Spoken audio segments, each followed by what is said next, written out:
પ્રાપ્ત માહિતી મુજબ યુવકે કામના સ્થળે જ આત્મહત્યા કરી હોવાનું પ્રાથમિક તારણ છે। ઘટનાની જાણ થતાં સચિન પોલીસનો કાફલો ઘટનાસ્થળે પહોંચી ગયો હતો। પોલીસે તાત્કાલિક કાયદેસરની તપાસ હાથ ધરી છે અને શબને પોસ્ટમોર્ટમ માટે સરકારી હોસ્પિટલ ખસેડ્યો છે। યુવકે આત્મહત્યા શા માટે કરી તેના કારણો અંગે હજુ સુધી કોઈ સ્પષ્ટ માહિતી નથી મળી। પોલીસે આગળની કાર્યવાહી હાથ ધરી છે। મારું નામ આનંદભાઈ છે।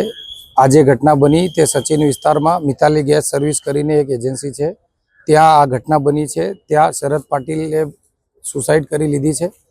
એમાં અમારે શરૂઆતના તપાસમાં એવું ખબર પડી છે કે ત્યાં માલિક તરફથી બહુ પ્રતાડના કરવામાં આવે છે અને બધા કારીગરોને અને બધા લેબર વર્ક પર બહુ રીતે જુલ્મ થાય છે। એના સંદર્ભમાં આ ભાઈએ ગળો ફાંસો ખાઈને પોતાનો જીવ અટકાવ્યો છે। શું કારણ હતું? કારણ હમણાં અમને તો એવું લાગે છે કે જે બીજા એની હાથે જે કામ કરે છે એ લોકોથી અમને એવું સાંભળવા મળ્યું કે અવારનવાર માલકીનનો ત્રાસ હતો, અવારનવાર માલકીન નોકરીથી કાઢવાની ધમકી આપતા હતા, અવારનવાર એમનો પગાર કાપતા હતા। તો એ જ બધો ત્રાસ નોર્મલ માણસને હોઈ શકે છે। શું માંગ છે તમારી? અમારી માંગ એટલી જ છે કે પોલીસ તંત્ર પર અમારો ભરોસો છે। પોલીસે અમને નિષ્પક્ષ જાંચ કરવાનું આશ્વાસન આપ્યું છે। નિષ્પક્ષ જાંચ કરે અને જો એ દોષી હોય તો એની સામે કઠોરથી કઠોર કાર્યવાહી થાય। બીજી વાર આવો કોઈ પગલાં લેવા નહીં।